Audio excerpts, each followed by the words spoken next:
অবশেষে গ্রেপ্তার হয়েছেন হাদি হত্যাকাণ্ডের মূল আসামি হিসেবে অভিযুক্ত শুটার ফয়সাল করিম মাসুদ। তার সঙ্গে গ্রেপ্তার করা হয়েছে সহযোগী আলমগীর হোসেনকেও। তারা দুজনই ভারতের পশ্চিমবঙ্গ থেকে আটক হয়েছেন। রোববার ৮ মার্চ পশ্চিমবঙ্গ পুলিশের স্পেশাল টাস্ক ফোর্স এসটিএফ এক সংবাদ বিজ্ঞপ্তিতে এই তথ্য নিশ্চিত করেছে।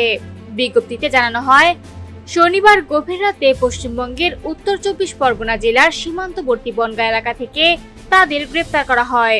গোপন গোয়েন্দা তথ্যের ভিত্তিতে এসটিএফ জানতে পারে, বাংলাদেশে চাঁদাবাজি ও হত্যাসহ একাধিক গুরুতর অপরাধ সংগঠনের পর দুই বাংলাদেশি নাগরিক অবৈধভাবে সীমান্ত পেরিয়ে ভারতে প্রবেশ করেছে।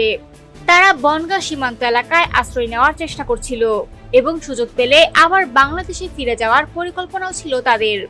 এই তথ্য পাওয়ার পর ৭ মার্চ রাত থেকে ৮ মার্চ ভোরের মধ্যবর্তী সময়ে অভিযান চালিয়ে বনগাঁ এলাকা থেকে দুজনকে আটক করা হয়।